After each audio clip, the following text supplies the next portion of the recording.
vamos a dejar nuestra Biblia abierta allí y hoy vamos a hacer una pequeña adenda, un pequeño paréntesis diríamos, en el estudio, porque esto obviamente no viene en el párrafo que estamos estudiando de nuestra confesión de fe. Más bien recuerden que veíamos acerca de la transmisión del pecado, ¿verdad? Ustedes recordarán que en el párrafo 3 del capítulo 6 hablábamos acerca de la transmisión del pecado, que nos dedicamos varias semanas a explicar acerca de esto, y veíamos tres grandes términos. ¿Alguien los recuerda? El término de federalismo, el término de realismo y el término de traducianismo. Todos estos explicarían el lazo o el vínculo que existe, o los distintos vínculos que unen a la raza humana con Adán y que por supuesto producen esta inclinación al mal, al pecado, y por supuesto también explicaría el pecado original que está presente en todos los seres humanos, ¿verdad? Creyentes y no creyentes. ¿Ok? Y bueno, recuerdan ustedes que dentro del federalismo entendíamos que hay un vínculo que nos une con la culpa a nuestro padre Adán. La teología federal lo explica de esta forma. Y luego, además veíamos que es interesante que también hay un vínculo orgánico que nos une con nuestro padre Adán. Y esto tiene que ver con el realismo que estuvimos explicando hace ya varias semanas. Y luego también, en tercer lugar, veíamos acerca de cómo se transmite el mal moral, ¿verdad? Este pecado que se manifiesta no solamente en evidencia externa en términos de un cuerpo debilitado, en términos de un cuerpo ya tendenciado y que por supuesto morirá, sino que además también vimos que esta naturaleza interna del corazón humano ya está podrida de por sí, y está podrida porque justamente hay una transmisión de esta putrefacción entre nuestro padre Adán y todos sus descendientes, transmitida de manera muy particular en el alma, ¿verdad? Y justamente donde reside todo este ser inmaterial del hombre, pues ya hay una afectación, ha permeado el pecado en todas las áreas espirituales del hombre, en la mente, en el corazón, en la conciencia, en los deseos, en la voluntad, etcétera, etcétera, ¿verdad? Ya se ha trastocado todo esto por el pecado y se ha transmitido de generación en generación, o como nuestra confesión de fe dice, por generación ordinaria, ¿verdad?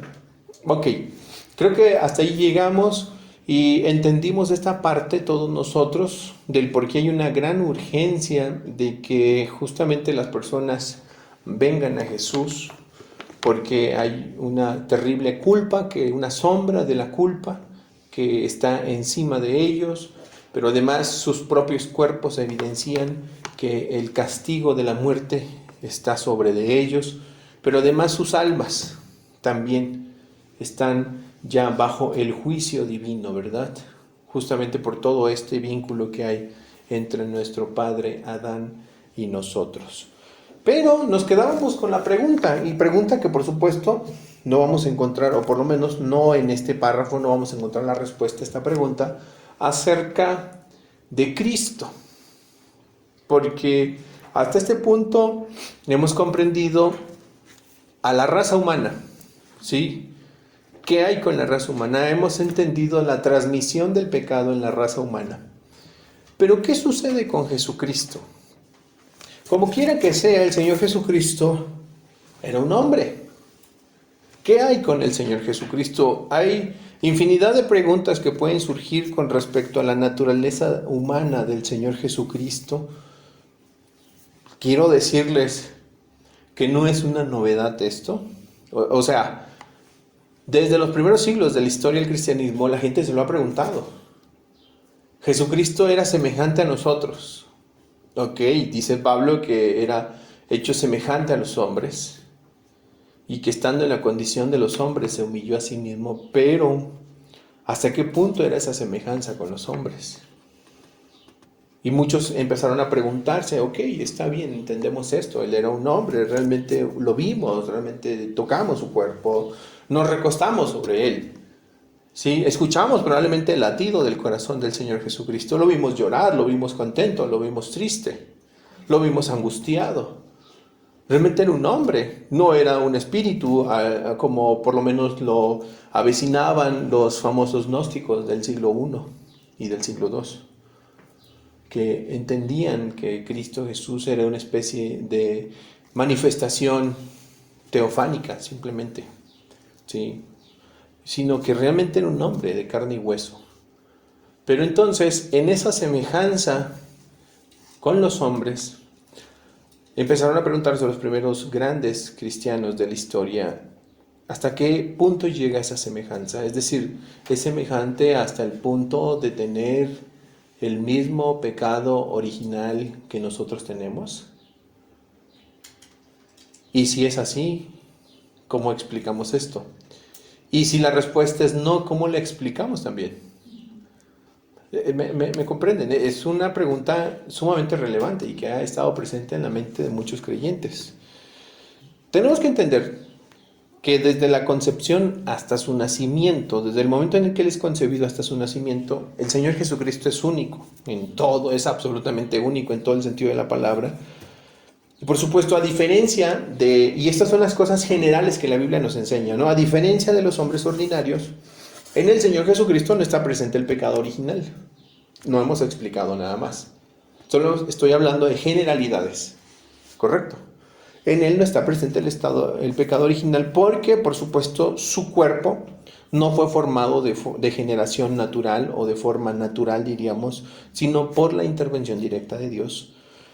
Así que mientras tanto, todos los hombres están bajo el... Esto, la Biblia lo enseña, es concebido por el Espíritu Santo en el vientre de una virgen y de esta manera se asegura su santidad y su perfección.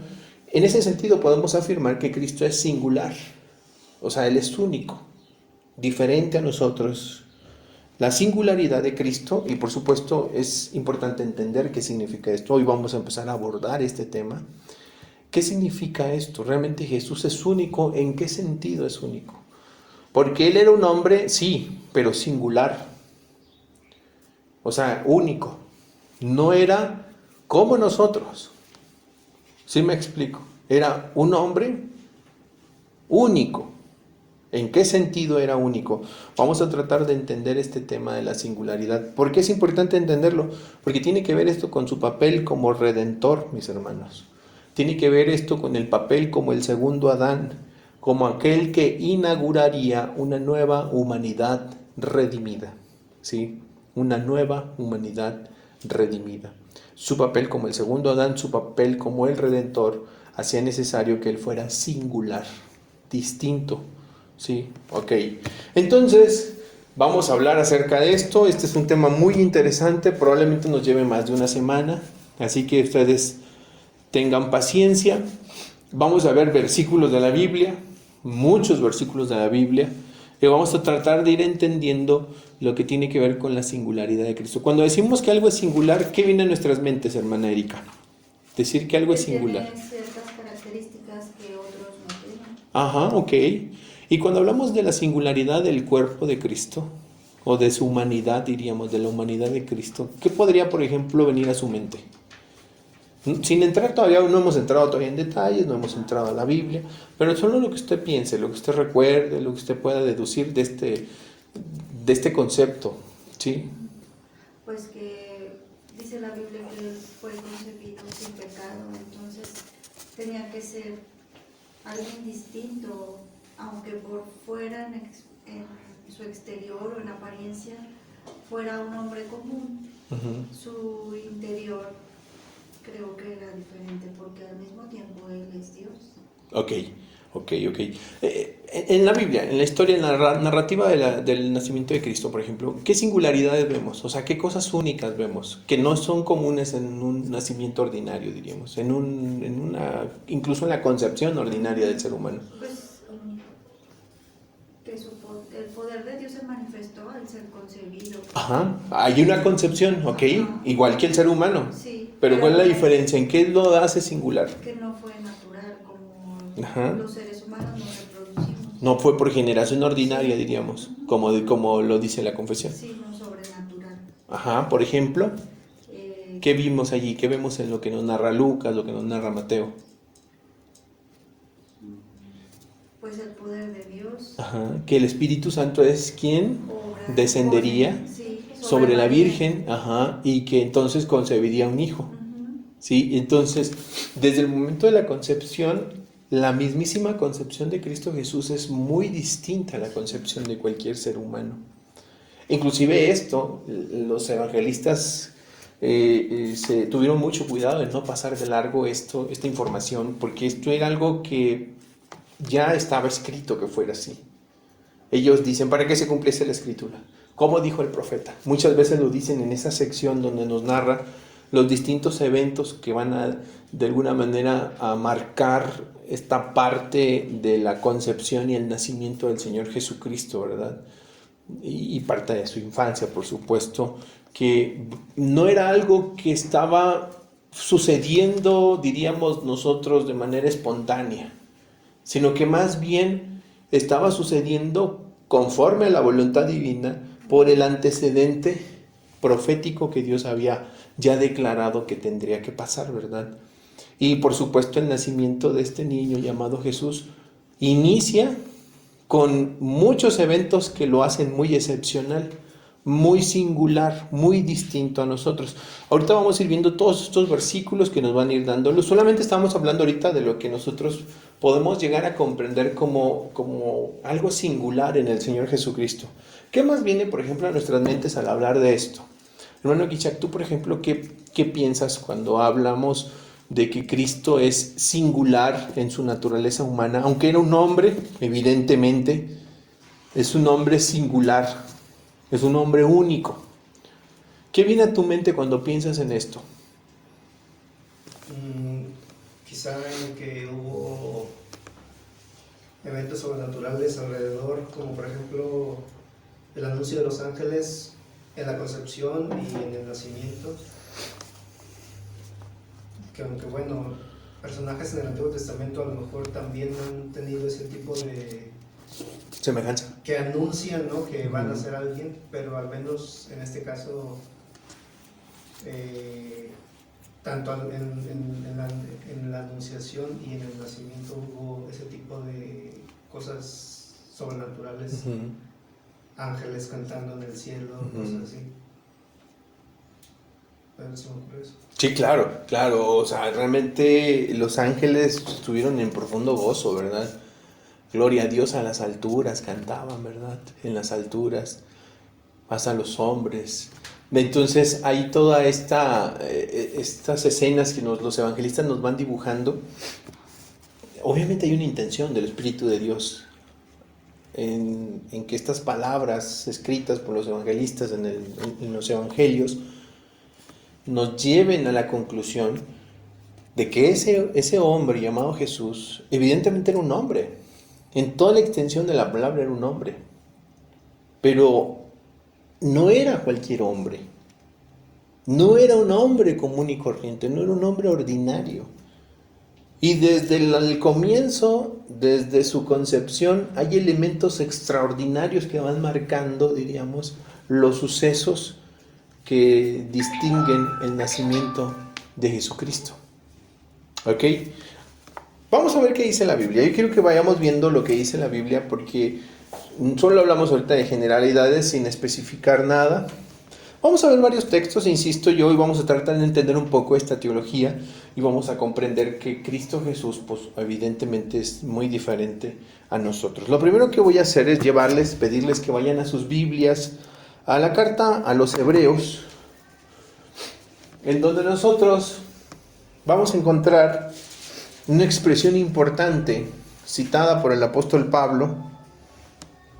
Por supuesto, su referencia es el Salmo 40, de un salmo de David, en donde en el versículo 6 al 8 David escribía, y cito, Salmo 46 al 8, sacrificio y ofrenda no te agradan, has abierto mis oídos, holocausto y expiación por el pecado no has demandado.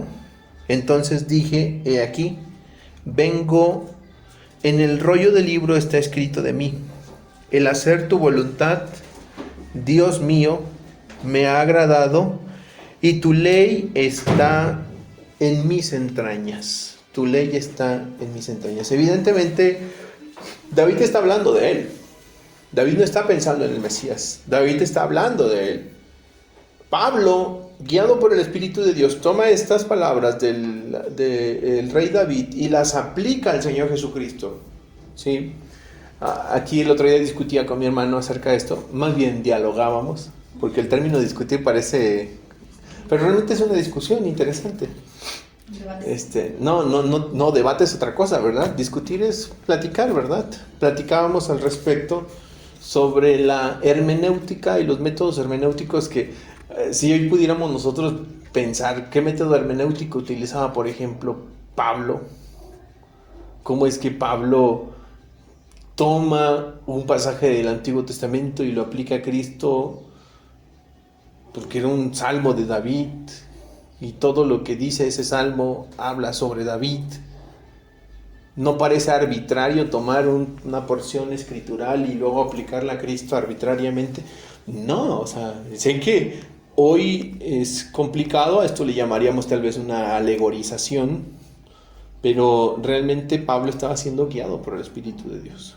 Y el Espíritu de Dios le estaba revelando que eso que dijo David cientos de años atrás realmente tenía una relación con el Cristo. ¿Sí? De ahí que nosotros entendemos que el Antiguo Testamento presenta figuras, sombras, imágenes y tipos que se van a cumplir con nuestro Señor Jesucristo, ¿verdad? Ok, pero bueno, volviendo al asunto, Pablo, citando este salmo en Hebreos 10:5, escribe lo siguiente: por lo cual, refiriéndose al Hijo, por supuesto, entrando en el mundo, dice. Fíjense la expresión, dice que cuando Cristo entra al mundo, se dice algo importante acerca de Cristo. ¿Quién quiere leer ese versículo, hermana? Por lo cual, entrando él en el mundo, dice, sacrificio y ofrenda no quisiste, pero me presentaste un cuerpo. Ok. Según el apóstol Pablo, insisto, guiado por el Espíritu de Dios, toma estas palabras, que por supuesto forman parte de la versión griega del Antiguo Pacto, y las entiende como algo que está presente, o que fue real más bien en la persona de Cristo Jesús. ¿Qué es lo que enfatiza Pablo, hermana? ¿Qué hizo Dios con el Hijo cuando lo introdujo al mundo? Una de las muchas cosas que hizo Dios con el Hijo cuando lo introdujo al mundo, según Pablo. Lo presenta como una ofrenda. A ver, dice, sacrificio, ofrenda, no quisiste. ¿Qué hizo Dios particularmente con el Hijo al introducirlo en el mundo?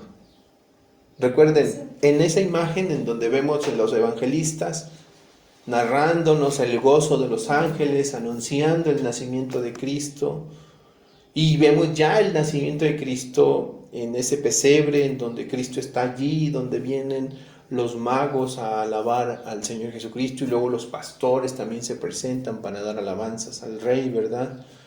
Y en todas estas escenas dice Pablo, ¿qué estaba haciendo Dios con el Hijo? ¿Qué hizo Dios particularmente con el Hijo? ¿Sí, hermana? Pastor, es como que Jesucristo le está hablando al Padre.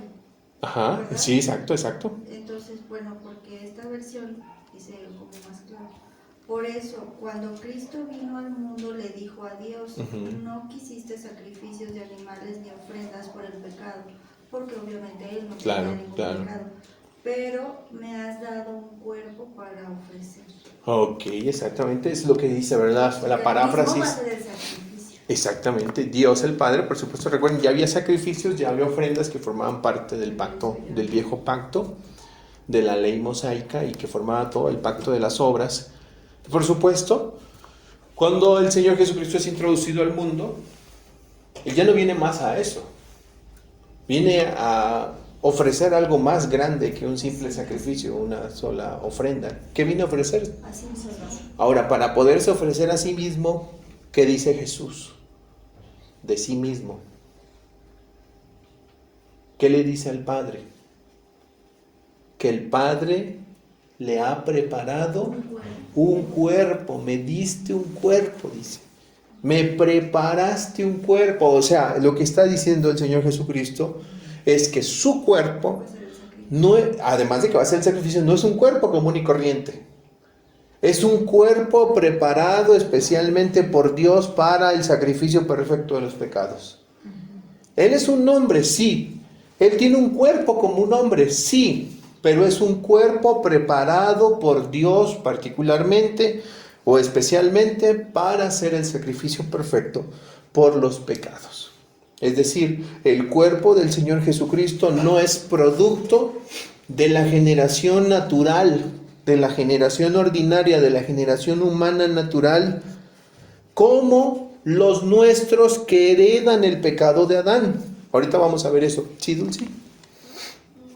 Por ejemplo, hay una enseñanza, o sea, los judíos veían una enseñanza en el sacrificio del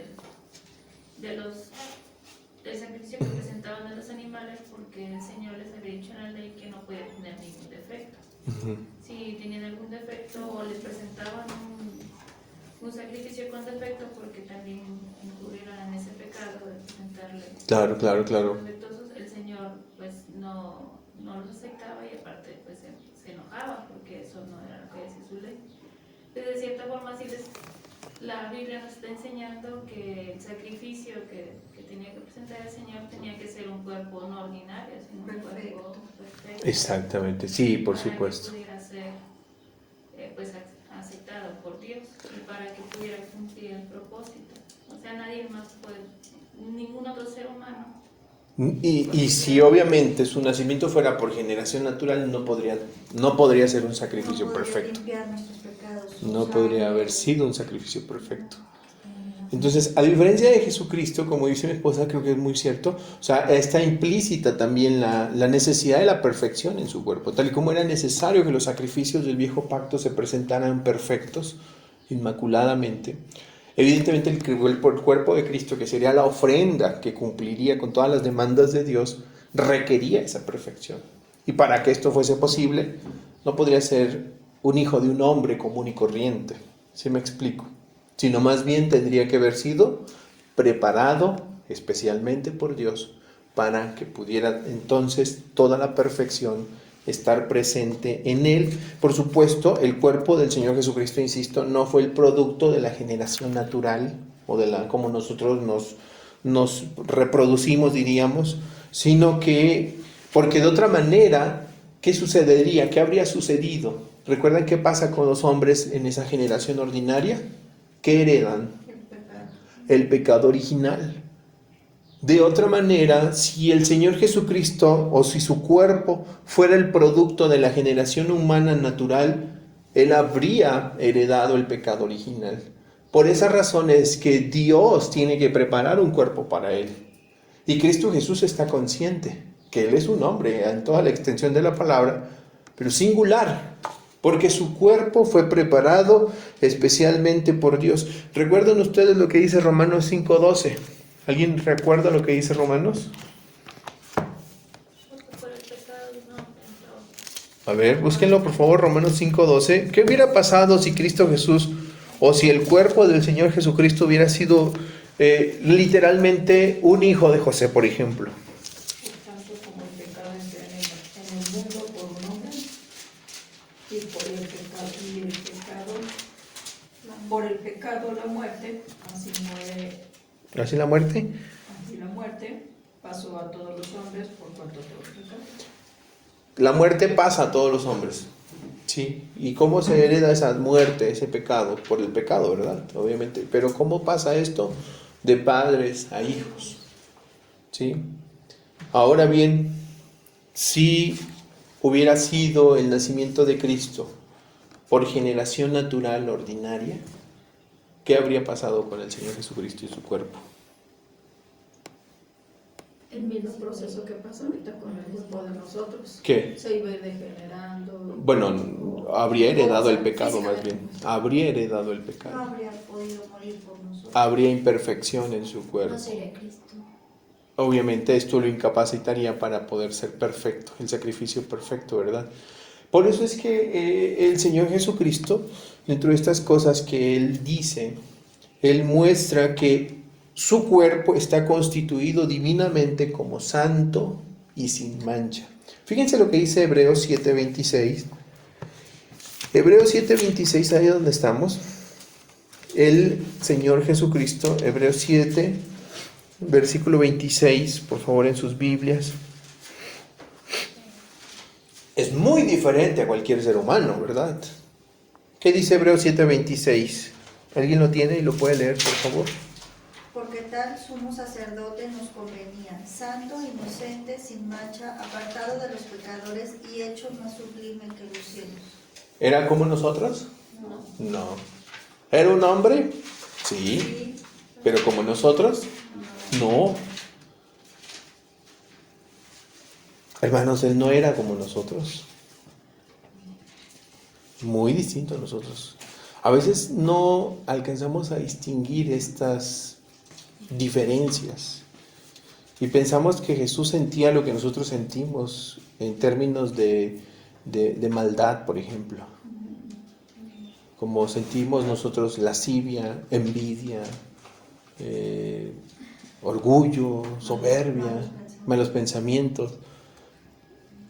Esta semana hice un ejercicio, estuvimos haciendo una lectura y estuvimos platicando y hice un ejercicio con mis hijos, bueno, con mi hijo y con mi esposa.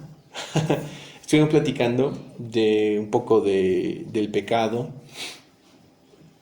y yo le preguntaba a mi esposa y a mi hijo si el ser tentado, ¿cómo podemos definir la tentación como personas? Y por supuesto muchas veces decimos el ser tentado no es pecado, más bien caer en la tentación. O sea, diríamos la ejecución de la tentación es el pecado. Pero reflexionando un poco más atrás, les preguntaba yo a ellos, ok, ¿por qué somos tentados? ¿Qué parte de nuestra vida es tentada? ¿Qué hay en nosotros? ¿Qué sentimientos, qué deseos son apelados en una tentación? Por ejemplo, a robar, a mirar a una persona y desearla en el corazón. ¿Qué hay allí? ¿Qué hay allí? En esa tentación. Porque es una tentación. O sea, ¿por qué la llamamos tentación? ¿Qué hay en eso que está detrás de la tentación en nosotros como seres humanos?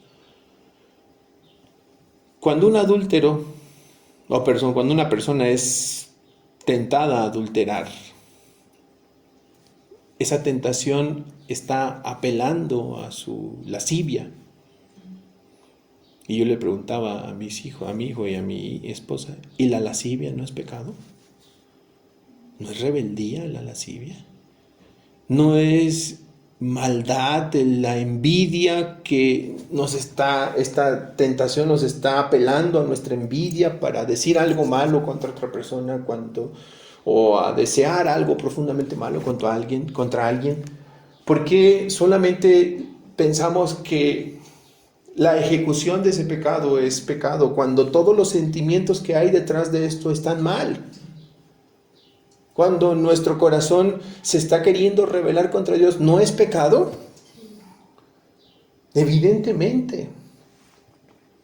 La maldad de nuestro corazón está tan profunda que por supuesto que lo ejecutemos no es nada más y nada menos de una evidencia de que está mal nuestro corazón. Pero aún si no lo ejecutáramos porque providencialmente Dios no permite que caigamos más bajo, no significa que todo lo que hay en nuestro corazón sea limpio.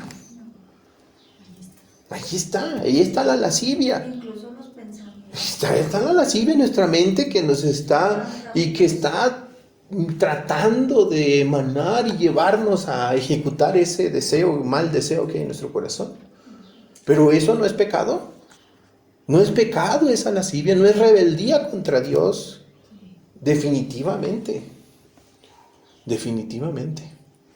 Ahora recuerden, Cristo no era como nosotros. Cuando la Biblia dice que Él fue tentado en todo, no fue tentado como nosotros. Él no tenía esto. ¿Y de dónde emana esa lascivia? ¿De dónde emana la envidia? ¿De dónde emanan los malos deseos? Del corazón. Nuestra naturaleza. Pero Cristo no tenía esta naturaleza caída. Entonces, hablando de esa tentación, es la tentación a no cumplir el plan que Dios tenía para él. Claro, era una cosa diferente totalmente. No era como nosotros que somos tentados, movidos a nuestra lascivia o apelados a nuestra envidia o a nuestros malos deseos. Cristo Jesús nunca fue apelado a esos sentimientos bajos que hay en nosotros, a nuestras bajas pasiones. La tentación de Cristo no fue porque hubiera bajas pasiones en su corazón y que Satanás apelara a esas bajas pasiones para que mandaran. No, hermanos. Él no tenía un corazón corrupto. Él tenía un corazón santo, puro, distinto a nosotros. Más bien Él fue tentado a quizá no cumplir con la voluntad del Padre, pero no a esos deseos bajos que hay detrás de cualquier tentación. No a rebelarse. No a rebelarse contra Dios. ¿Sí, Dulce? No es lo que acabo de decir, de que era más como la tentación de no cumplir la voluntad del Padre cuando Satanás se le presentó. Uh-huh. Y bueno, también me vino a la mente un poco Adán cuando no había caído, también pues cuando el diablo lo tentó, pues fue tentado a no obedecer la ley de Dios. Y su corazón era diferente. Y su corazón era diferente antes de la caída. Él tenía un corazón puro cuando se rebeló contra Dios. O sea, Era humano, entonces él tuvo la elección de... Sí, claro. Entonces, hermanos, las tentaciones de nuestro Señor no son como las nuestras. Nunca pensemos que, seguramente Cristo sintió lascivia, Cristo sintió envidia, Cristo sentía deseo de matar a alguien y solo que resistió la tentación y no mató a nadie. No, hermanos. Él no tenía esta ira pecaminosa como la nuestra. Que muchas veces somos seducidos a explotar esta ira, pero el que no explotemos esta ira no quiere decir que estemos limpios. Y que ya el solo sentir ya nos hace estar rebelándonos contra Dios. Pero Cristo no tenía estos mismos sentimientos que nosotros tenemos. Hay una diferencia abismalmente grande entre Jesús y nosotros. Sí me explico, hermanos. Tenemos que tenerlo bien presente. Bien dice Pablo que convenía que ese sumo sacerdote fuera ¿cómo? Santo, inocente. Ajá, allí dice, ¿verdad? ¿Qué más dice el versículo, hermana? 7:26, recuerde.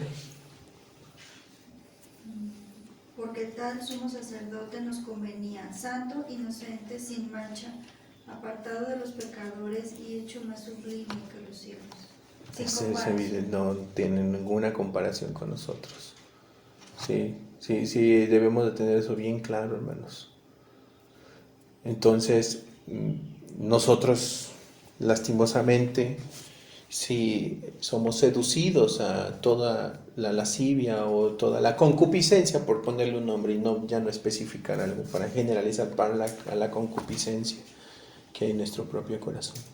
Cristo no. Cristo no tenía esto. Él era santo, limpio, inocente, sin mancha, puro, más sublime que los cielos, ¿verdad? El Señor Jesucristo. La gente que escuchó a Jesús, hermanos, escuchó las palabras más puras que el ser humano jamás ha oído. La mujer samaritana oyó por primera vez la pureza de los labios de un hombre que realmente la amaba, con un corazón puro, limpio. Todo de ella. Y sin mancha, sí, evidentemente. Entonces, sus palabras fueron muy distintas a las nuestras. ¿Sí?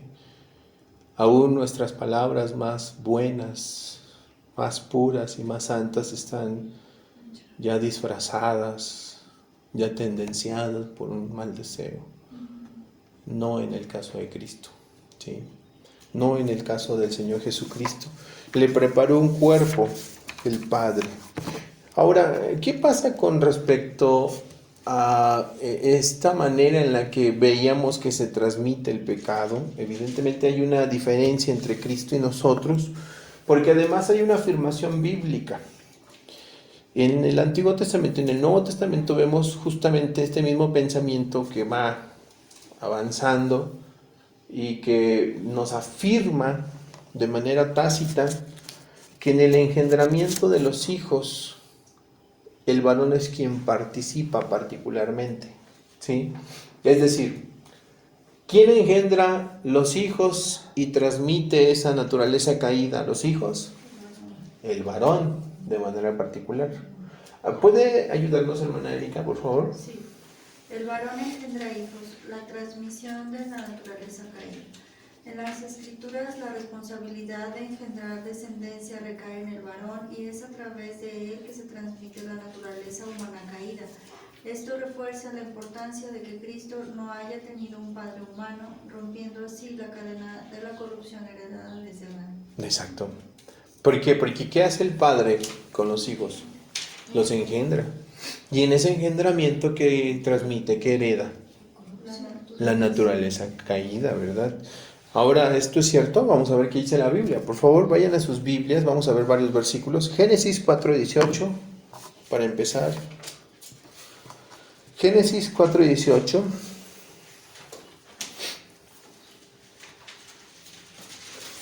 En el Antiguo Testamento vamos a ver varios versículos. De hecho, vamos a verlos ahí en el Antiguo Testamento. Génesis 4, versículo 18.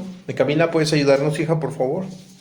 Y Enoc le nació Irad, e Irad engendró a Mehujael, y Mehujael engendró a Metusael, y Metusael engendró a Lamec. Ajá, ¿y pueden seguir un poco más? Y Lamec tomó para sí 2 mujeres, el nombre de la una fue Ada, y el nombre de la otra Sila. Y Ada dio a luz a Jabal, el cual fue padre de los que habitan en tiendas y crían ganados.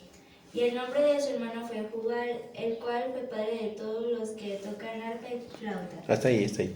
Lo que podemos observar es que todas estas descendencias, las más primitivas, diríamos, del ser humano, según la Escritura, ¿de dónde proceden? Del varón.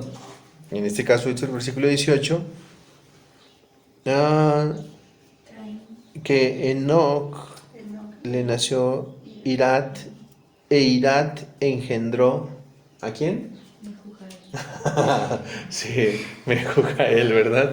¿Y qué pasó con Mehujael? Tuvo a Engendró, dice. a Metusael. Ajá, o sea que la responsabilidad de ese hijo es el varón. El varón es el que engendra. Por eso las genealogías se nombran a los varones. Exactamente, hijo de fulano, hijo de fulano, hijo de fulano, dice, ¿verdad? Muchas veces, hasta que termina hijo de Adán también, ¿verdad? Entonces siempre así se van dando. Ahora, en este engendramiento diríamos, ¿qué ocurre? ¿Quién es el que engendra? El varón. ¿Y qué transmite el varón? Transmite la vida. Y al transmitir la vida, ¿qué transmite también? La naturaleza pecaminosa, ¿verdad?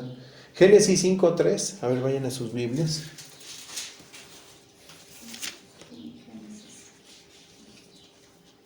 Y 4, 3 y 4. Génesis 5, 3 y 4. ¿Alguien que lo lea? Y vivió Adán 130 años, y engendró a un hijo a su semejanza, conforme a su imagen, y llamó su nombre Set. Y fueron los días de Adán después que engendró a Set, 800 años, y engendró hijos e hijas. Ok, ¿quién engendró hijos e hijas? Adán. Ok, ¿y por qué engendró hijos e hijas? ¿Quién les dio la vida? Adán. ¿Y en ese engendramiento qué transmitió aparte de la vida? Sí, también dice allí, Adán vivió 130 años y engendró un hijo a su semejanza. En ese engendramiento, ¿qué le dio? ¿Qué le transmitió a sus hijos? Su semejanza caída, su naturaleza caída, ¿correcto? Números 1:18, hermana Erika, por favor ayúdanos. Números 1:18.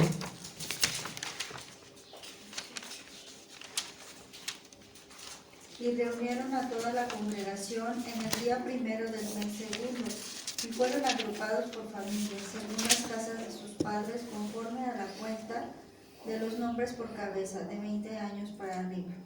Ok, cuando se organizó el pueblo, Fueron agrupados por familias. pero particularmente según las casas de sus padres. Exactamente, o sea, el padre fungía, diríamos, como la cabeza de esta familia, porque de esta manera, pues él era el que literalmente engendraba, ¿verdad?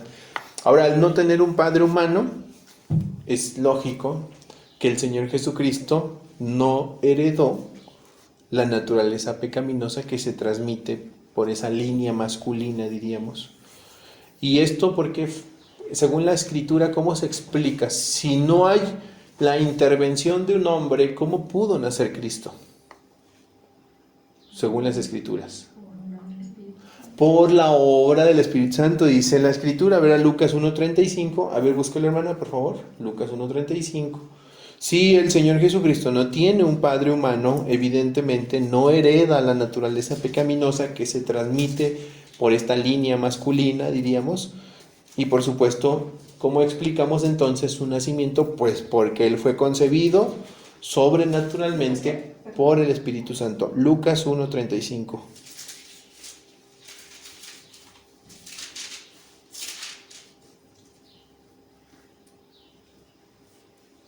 Respondiendo el ángel le dijo: el Espíritu Santo vendrá sobre ti y el poder del Altísimo cubrirá su sombra, por lo cual también el santo ser nacerá será llamado Hijo de Dios. Ok, hermana, ¿qué pasó allí? ¿Qué es lo que está sucediendo? ¿Qué en esa anunciación qué está pasando? Naciendo el Hijo de Dios. ¿Sí? ¿Qué se le está diciendo justamente a María? Ella dice, fíjese, versículo 34 dice, entonces María dijo al ángel, ¿cómo será esto? Pues no conozco qué. Bueno, ¿por qué? Pues es lógico, porque para poder concebir, ¿qué se necesita? Un varón. Porque ¿quién engendra? El varón. ¿Cómo es que va a venir Cristo al mundo? Sin un varón. Ahora, ¿es necesario que Cristo venga al mundo sin la intervención de un varón? Sí. ¿Por qué? Porque el varón transmite la vida y el pecado. Pero entonces el Hijo de Dios tiene que venir al mundo de una manera singular. O sea, llamemos la singularidad de Cristo, ¿verdad? De manera singular, o sea, distinta a nosotros. ¿Qué nos explican los evangelistas? En este caso Lucas. Que Cristo vendría al mundo, ¿cómo? Aún sin la intervención de un varón, sobrenaturalmente, ¿cómo? Por el Espíritu de Dios, ¿verdad? Porque dice justamente en el versículo que usted está leyendo, Lucas 1.35, se nos dice que, aquí está, respondiendo el ángel le dijo, el Espíritu Santo vendrá sobre ti y el poder del Altísimo te hará sombra, por lo cual también lo santo que nacerá de ti será llamado Hijo de Dios. O sea que ese niño que estaría allí en el vientre de María sería literalmente producto de la manifestación del poder de Dios en su vida. O como dijo el Señor Jesucristo en las palabras de Pablo, me preparaste cuerpo. ¿Sí? Y entonces es justamente algo completamente diferente el nacimiento de Cristo, ¿verdad? Vemos cómo justamente es el varón el que engendra a sus hijos, el que transmite esta naturaleza caída. Por eso es necesario que esta concepción del Señor Jesucristo sea sobrenatural, ¿sí? Sea por obra del Espíritu Santo, ¿sí? No hay intervención de hombre, ¿sí? ¿Preguntas hasta aquí? ¿Los veo pensantes? ¿Preguntas, hermanos? ¿Comentarios? Pues extraordinario que yo creo que también la misma capacidad del hombre no alcanza a entender ese poder, este movimiento del evento que es el nacimiento del Hijo de Dios. Ajá. Son muchas cosas. Yo pienso que hay muchas cosas que en verdad a veces no alcanzamos a comprender. Porque Sí. tan solo con decir la sombra nada más así. Puedo imaginar una sombra que cubrió en ese momento a María. Y obviamente fue la mano de Dios, ¿verdad? Fue el poder divino el que se manifestó allí, el que logró esa concepción milagrosa en el cuerpo de María, por supuesto. Pero lo que podemos enfatizar y descubrir es que no hay una intervención de un hombre, diríamos. ¿Sí? Obviamente estas cosas sucedieron, diríamos, en secreto para María, para José, porque recuerden que ambos son apercibidos. Los hombres no lo sabían. Cuando los fariseos vieron a Jesús ya en su ministerio, ¿qué decían del Señor? ¿No es este el hijo de José?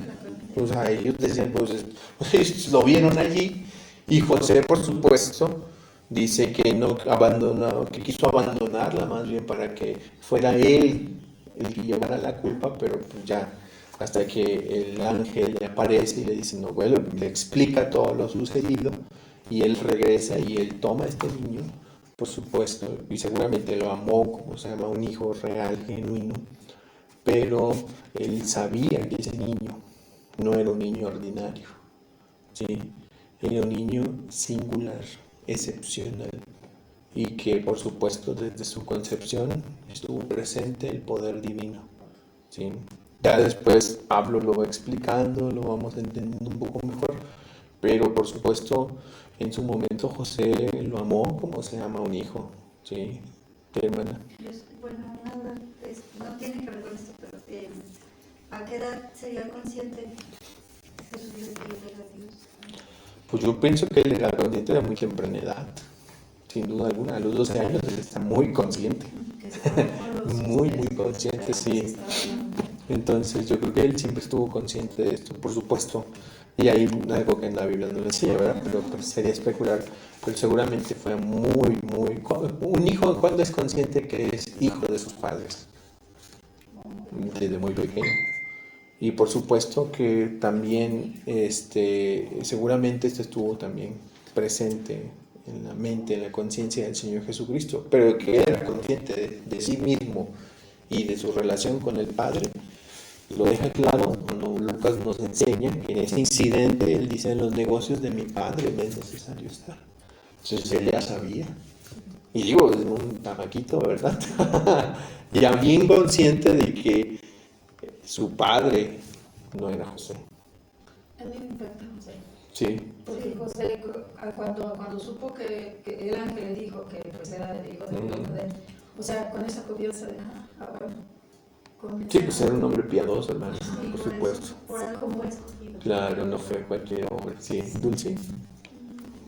Pues no se compara, pero por ejemplo, en el caso de Juan el Bautista, el Espíritu Santo empezó a fluir en su vida desde el vientre de su madre.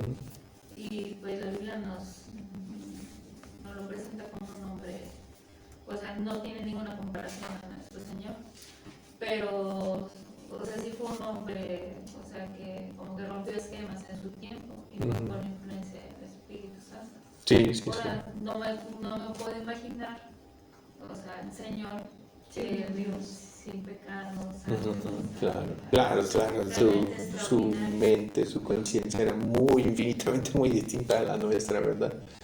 No estaba enseguecida por el pecado ni nada por el estilo. Sí, pero es una pregunta interesante que algún día tendremos que preguntarle al Señor cara a cara. Señor, cuando estuviste en el mundo, ¿a qué edad estuviste consciente de que? Bueno, pues mientras tanto, recordemos entonces Deuteronomio 29, ¿verdad? Y lo que sí sabemos es que era muy temprana edad. Sí, muy bien. Pero después de esta también fue por No, lo que hoy veíamos justamente, el Señor, las tentaciones del Señor Jesucristo no apelaban a ninguna concupiscencia humana. Recuerde que estos deseos, por ejemplo, apelar a la lascivia, que sería ese deseo por una mujer o por algo de tipo de inmoral incluso, o alguna baja pasión, evidentemente no estaba presente en el Señor Jesucristo. O sea, yo sí digo que no fue tentado. Él no había eso. No. Pero en la historia no se narra si alguna mujer Intentó. No. Nunca se. Yo creo que Dios fue muy cuidadoso. Sí, definitivamente. No dar pie a que nosotros pensáramos otras cosas que Claro. queríamos. Sí, definitivamente no. Pensando Sí, no. Enfocarse en ese, o sea, No, él tenía bien clara su misión. Él dice, mi comida es hacer la voluntad del que me envió. Entonces, sí tenía muy claro Jesús. y yo creo que su persona irradiaba todo lo que él es y eso no estaba presente. O sea, entonces Claro. ni siquiera yo creo que las personas que lo rodearon, mujeres, no creo que No, hayan tenido definitivamente. esa clase De hecho, creo que las mujeres que se acercaron a Jesús quedaron completamente compungidas por la pureza y la santidad de Cristo. Como esa mujer adúltera que fue llevada, la que veíamos justamente esta historia, por ¿verdad? las tardes, por- Y quedaron aplastadas por la pureza de Jesús. Sí, y la mujer samaritana queda boquiabierta con la pureza y la santidad del Señor por Jesucristo. la que llora. A los pies de Cristo, que derrama sus lágrimas y lava sus pies. Sí, evidentemente hubo mujeres que rodearon a Jesús y que después se convirtieron en sus discípulos, por cierto. Pero por supuesto que lo que veían en Cristo era singular, excepcionalmente distinto. Hebreos capítulo 2, vayan por favor a sus Biblias. Hebreos 2, versículo 14.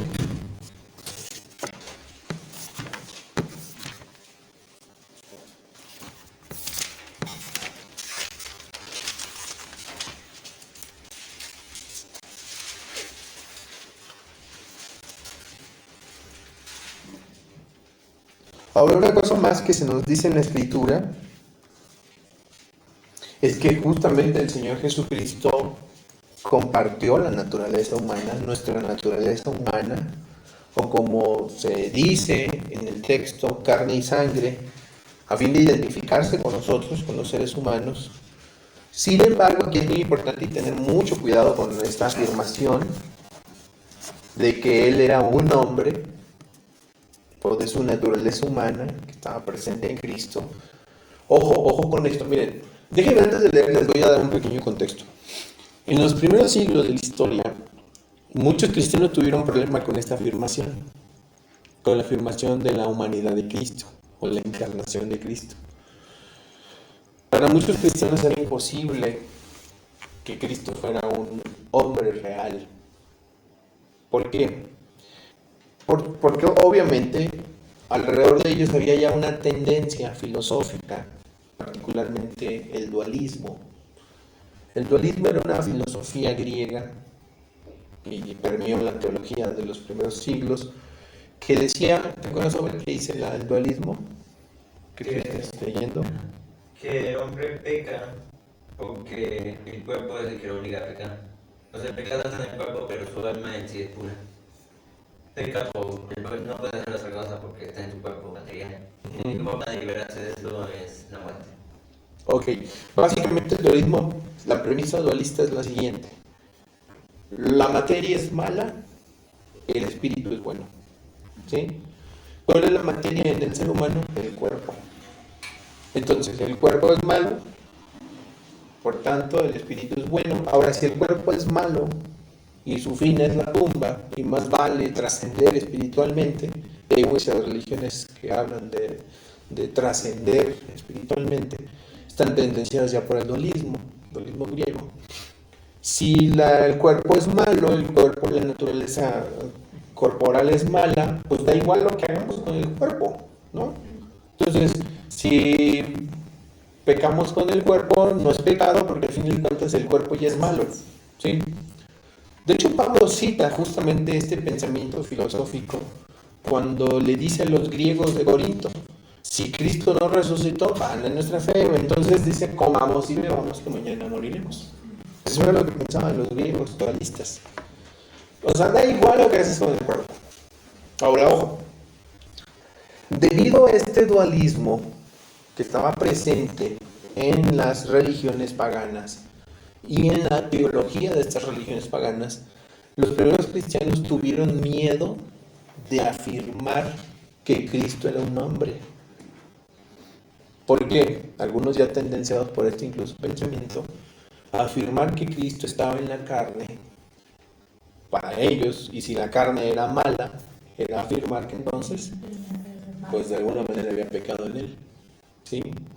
Por eso es que mejor decían que la presencia humana de Cristo era una especie de teofanía, o sea, de manifestación. Como que se manifestaba y luego ya se desaparecía. ¿Sí me explico? Así lo explicaban. Ahora, esto para el primer siglo trajo problemas muy serios, porque muchas iglesias empezaron a creer esto. En el primer siglo muchas iglesias empezaron a creer que Cristo no había venido en carne. De allí que Juan escribe su primera y su tercera carta, su segunda carta, perdón, donde dice que el que dice que Cristo no ha venido en carne es un anticristo. Él está dando una sentencia, por supuesto, muy fuerte en contra de aquellos que estaban negando la humanidad de Cristo. Ahora hay que tener cuidado. Afirmar que Cristo vino en carne, debemos de tomarlo con cuidado.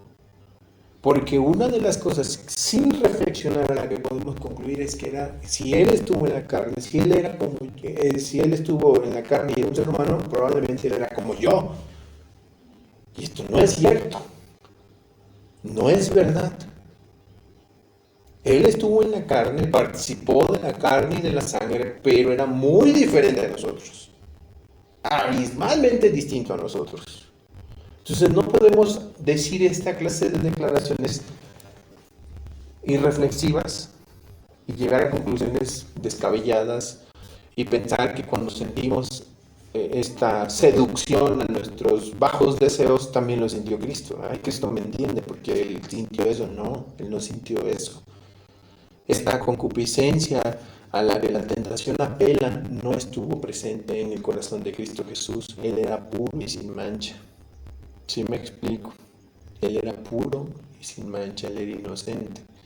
Entonces, no era como nosotros. Pero no podemos negar también que Él participó de la carne y de la sangre. Entonces, este conflicto que les comento, antes de leer el pasaje, pues les digo, era una polémica muy fuerte en el primero y segundo siglo.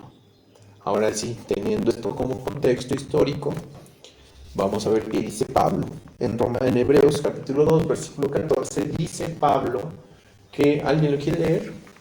Así que por cuanto los hijos participaron de carne y sangre, él también participó de lo mismo, para destruir por medio de la muerte al que tenía el imperio de la muerte, esto es, el diablo. Ok, según el apóstol Pablo, hermana, en la carta a los Hebreos, Jesús participó de algo que participa cualquier ser humano, como sus hermanos, como los otros hijos, dice, de que participan los demás hijos. Y de la misma manera que hizo el Señor Jesucristo, participó de lo mismo. Es decir, Cristo participó de carne y sangre. ¿Qué significa esto? Primero, que Cristo compartió nuestra naturaleza humana. Cristo, o sea, de principio a fin, es un hombre. Y Él tiene una naturaleza humana, adquirió una naturaleza humana, en todos los sentidos de la palabra, Era un hombre como cualquiera de nosotros, en ese sentido, en términos de humanidad, Él era un ser humano. O sea, no era un fantasma, no era una emanación, no era al estilo de los griegos, una simple manifestación teofánica, no. Cristo era un hombre común y corriente. Sí me explico, al menos así lo afirma Pablo. Él participó, dice, de carne y de sangre. ¿Para qué? Pues para identificarse con los hombres, ¿sí? Pero es algo que también nos deja claro y que no debemos olvidar cuando afirmamos que Cristo es un hombre y que tiene una naturaleza humana. No debemos olvidar que, aunque esto es real, Él es sin pecado. Él no tiene el pecado que afecta a todos los hombres. O sea, aunque Él es un hombre, Él no es afectado por el pecado como los hombres. ¿Quién dice esto? La Biblia. Vayan a 2 Corintios 5:21 y Hebreos 4:15. Hermano Kichak, ¿tú no puedes ayudar con Hebreos 4:15, por favor, mi hermano? Y Cami, ayúdanos a 2 Corintios 5:21. Segunda carta a los Corintios, capítulo 5, versículo 21. Hola, hermana.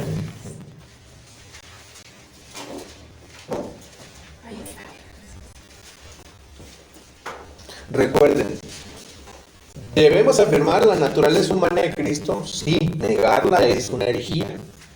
Pero debemos de entender lo que significa que Cristo es hombre.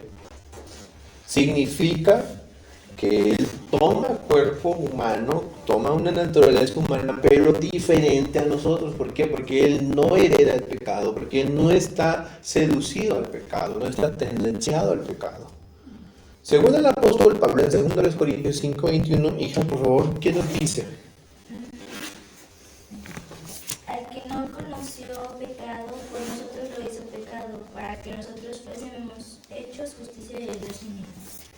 Ok, muy bien. A ver, cuando una persona peca, Camila, voy a poner un ejemplo. Sí. Dime un pecado de los jóvenes. La envidia, sí. Ok, uno más recurrente, desobediencia a los padres. A los padres. ¿Sí? Ok. El joven es desobediente a los padres. Cuando hace eso, hay una tentación detrás de eso, ¿verdad? Que lo está tentando a desobedecer a los padres. ¿Correcto? Antes de que desobedezcan a los padres y en el momento de la tentación, ¿qué sentimientos puede haber detrás de ese pecado de desobediencia? O sea, en un joven que le lleva a cuestionar lo que papá le acaba de decir o lo que mamá le acaba de decir. Sí, como enojo. Lleva enojo, hay rencor, ¿qué más? Pues, Soberbia, sobre el orgullo. ¿Qué más hay? Hay pereza muchas veces, hay muchos pecados implícitos. Ahora ese jovencito está siendo tentado a no hacer caso. Si termina por obedecer a su papá o a su mamá, todo lo que sintió antes, la envidia, lo que más dices, el rencor, la ira, que decía, ay, cómo molesta a mi mamá. Todo eso que estuvo en él, ¿no era pecado? Pues sí. Evidentemente era pecado. Que después se paró y lo hizo, pues estuvo bien. Se cumplió. Pero no significa que todo lo que hubo detrás de eso no fue pecado. ¿Sí? O sea que, aunque se haya refrenado ese joven, conoció el pecado. ¿Sí? Sintió cosas pecaminosas hacia su padre o hacia su madre. Rebelión, por ejemplo. Sí, sí me explico. Según Pablo, ¿qué había en el corazón de Cristo? Ahí lo que dice el versículo. Él no conoció pecado. Por nosotros lo hizo pecado, para que nosotros fuésemos hechos justicia. Ok, ¿qué había en el corazón de Cristo? No había pecado. No había pecado, había santidad. José y María tuvieron el mejor hijo del mundo. Sí, porque no tenía pecado, no conoció el pecado. No conoció el pecado, hermanos. Obviamente no. Y no solo ese pecado, ¿verdad? Sino no conoció ningún pecado. Aun cuando, como comentaba, ¿verdad? Hubo mujeres que se acercaron a Jesús, él no conoció pecado. ¿Sí? No sintió estos sentimientos de pasiones bajas que hay en el corazón humano. Porque su naturaleza era de Dios. Porque como hemos estado estudiando ahorita, ¿cuál era la explicación? ¿Por qué él no sintió esto? Porque Dios el Padre preparó un cuerpo para él, porque además, a ver, ayúdenme a explicar a la hermana. Ajá. Porque no hubo un padre humano que le transmitiera esta naturaleza corrupta. Porque es que nosotros sí sentimos esto, porque eso fue lo que nos heredaron nuestros padres. particularmente el papá. Como vimos en la Biblia que es el padre el que engendra, ¿verdad? Transmite la vida y también transmite la corrupción del pecado. De ahí que Cristo no tuviera un padre humano, para que la transmisión del pecado no estuviera presente en el cuerpo de Cristo, ¿verdad? En el alma de Cristo, en su corazón. Entonces, según Pablo, él no conoció pecado.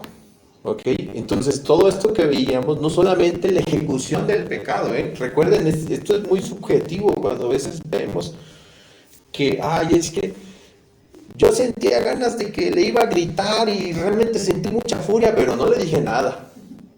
Ya nos sentimos como limpios. No, siquiera, no, sí. No, mi hermano. Entonces, todo lo que sentiste no era malo, no era rebelión contra Dios. Todos los pensamientos que tuvieron en tu corazón, los sentimientos, los deseos malos, no eran pecados. Sí. Solo que a veces, yo insisto, providencialmente Dios no nos deja caer más bajo. Dios mismo nos frena para no caer más bajo de lo que caemos. Pero el que no hagamos eso no significa que estemos limpios. Cristo no. Cristo no conoció pecado. ¿Correcto? Ok. Y te decía, hermano, Hebreos que capítulo 4, versículo 15. Ayúdanos, por favor, mi hermano. Porque no tenemos un sumo sacerdote que no pueda compadecerse de nuestras debilidades, sino uno que fue tentado en todo según nuestra semejanza, pero sin pecado. Ajá. ¿En qué sentido dice Pablo según nuestra semejanza? No quiere decir que sintiendo las mismas cosas de concupiscencia que sentimos. Según nuestra semejanza, ¿en qué sentido? En la condición humana, en esa semejanza humana. Sí, el Señor Jesucristo fue tentado en todo según esta semejanza humana, pero Él se mantuvo sin pecado. ¿Por qué? Porque como dice Pablo también en 2 Corintios, Él no conoció pecado. Su corazón no era un corazón corrupto como el nuestro. Su mente no estaba tenebrecida como la nuestra. Su conciencia no estaba encallecida como la nuestra. ¿Sí? Sus deseos no estaban tendenciados solamente al mal como los nuestros. Recuerden que la Escritura nos acusa de que todo el pensamiento y los deseos del corazón del hombre son de continuo solamente al mal. Eso no estaba pasando en Cristo. Su corazón era muy puro, muy santo. Así que todo lo que Jesús decía y todo lo que Él sentía y todo lo que Él deseaba era puro, santo. ¿Sí? ¿Me comprenden? No era como nosotros en ese sentido. Y Satanás quiso estorbarlo muchas veces. No solamente una, no solamente en el desierto. Muchas veces. Sin embargo, el Señor Jesucristo no supo qué era pecar, porque no pecó. ¿Sí? Eso nos debe quedar muy claro. Entonces, yo insisto, hablar de este punto, de cómo Cristo participa en carne y sangre, debemos de hacerlo, pero cuidadosamente. ¿Sí? No apresurarnos a decir, bueno, entonces, como Él era un hombre, como yo, entonces todos esos sentimientos bajos, estas pasiones bajas que hay en mi corazón, también las sintió Cristo. No es cierto.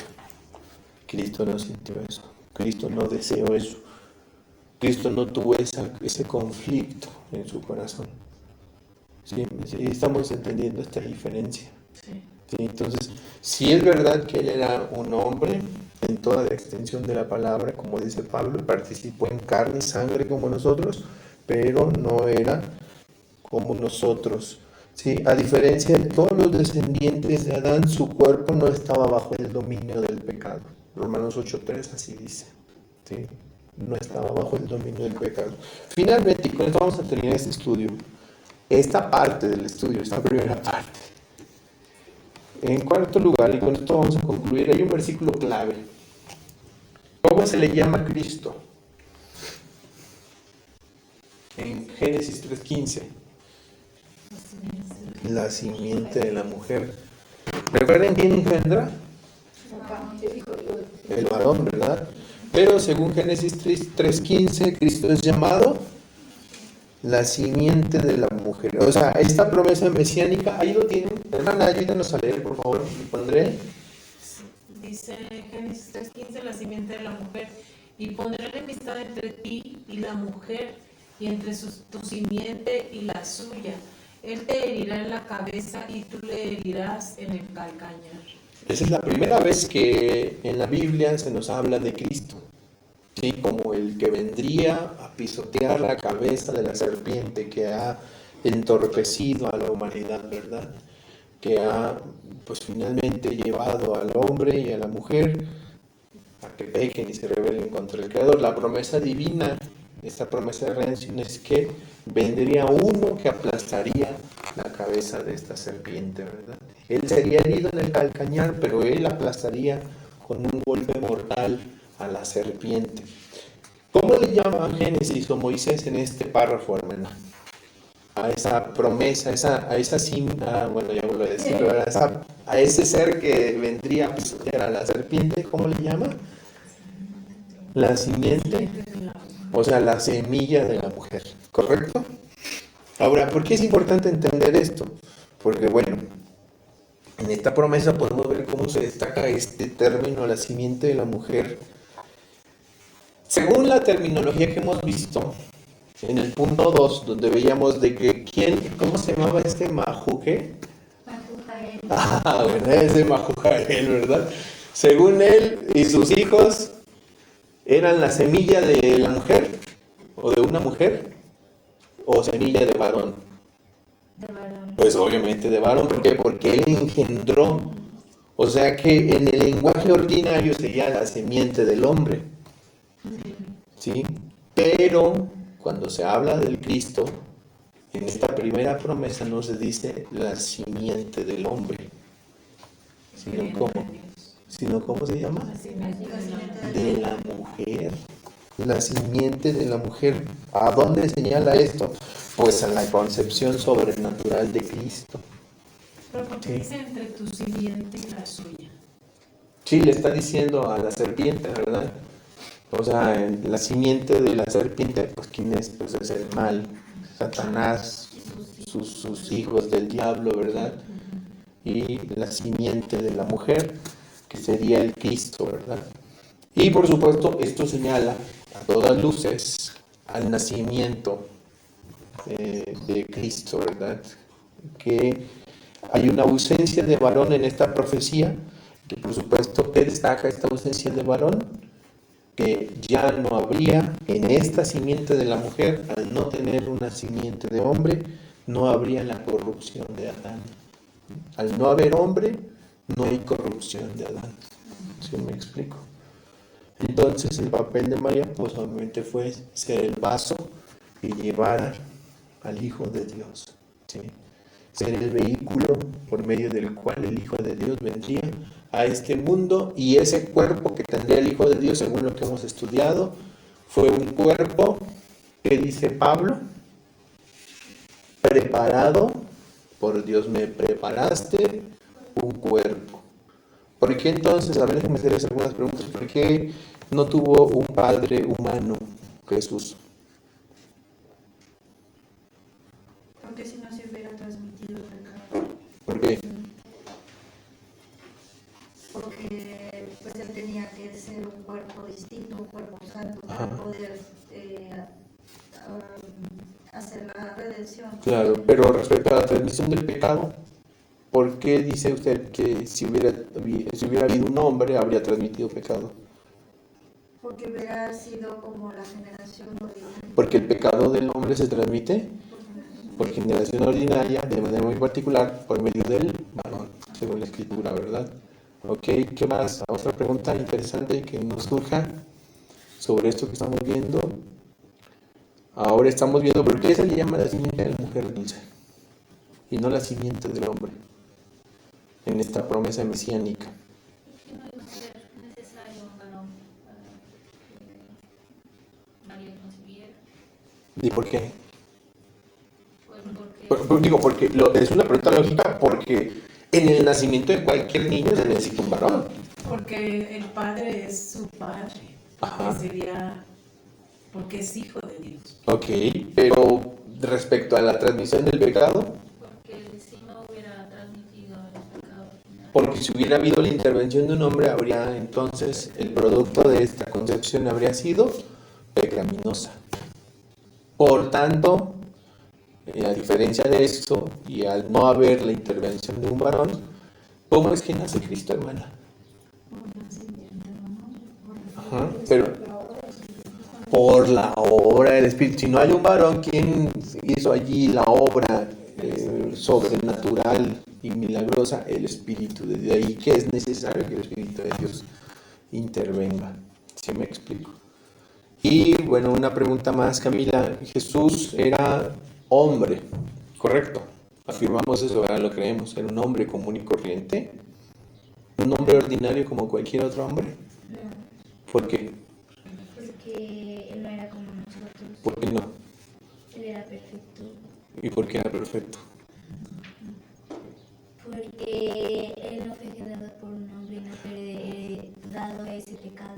No había el pecado original en él. Y por tanto, al haber esta ruptura, diríamos, de esta herencia corrupta que hay entre los seres humanos, pues evidentemente el Señor era puro en todo el sentido de la palabra, ¿verdad? Tanto es así que afirmaba Pablo que él no conoció pecado. Muy bien. Entonces, ya vamos entendiendo por qué es que la transmisión del pecado no afectó a Cristo, ¿verdad? ¿Sí vamos entendiendo esta parte? Sí. ¿O quedan dudas? Bueno, entonces hoy no vamos a detener aquí. Hay mucho más que decir, pero ya el tiempo se nos vino encima. Entonces, mis hermanos, espero que este estudio nos haya ayudado a comprender un poco, a dimensionar sobre todo la naturaleza humana de Cristo Jesús y que pues nuestro Señor Jesucristo es excepcional en toda la extensión de la palabra, ¿sí? Y ninguna, hermana Erika, una última pregunta. Cuando decimos que Jesús fue tentado en todo, él sintió lo mismo que yo siento, que usted siente. No, ¿Qué sentimos nosotros cuando somos tentados? sentimos Deseos. Concupiscencia, diríamos. que él no tenía eso, entonces su tentación fue distinta. Ujú. Tal vez él no cumplió con la voluntad de Dios, ¿no? ¿Qué le diría a alguien que piensa que Jesús siente las mismas pasiones bajas que esa persona y se justifica? Y dice, bueno, al fin y al cabo, Dios me entiende. No. Podría entendernos en el sentido que es Dios omnisciente y sabe todas las cosas de nosotros, pero no porque las haya sentido, porque su naturaleza no era como la nuestra, que es corrupta. Él era perfecto, santo, justo, puro. Entonces no podía haber sentido lo que nosotros sentimos al ser tentados. Que en sí mismo sentir todas esas cosas, ese cúmulo de cosas que sentimos, pues son cosas pecaminosas, evidentemente, ¿verdad? No solo la ejecución de la tentación, sino también todo el contexto que hay detrás de ello es pecaminoso. ¿Sí? De ahí que si no caemos más bajo, no es por otra cosa, sino por la gracia de Dios. ¿Sí? Ok, bueno, creo que vamos entendiendo bien el tema. La próxima semana vamos a terminarlo. Vamos a ver la profecía de la Virgen que concebirá y dará a luz un hijo. Pero ya la próxima semana. Ok, vamos a orar al Señor.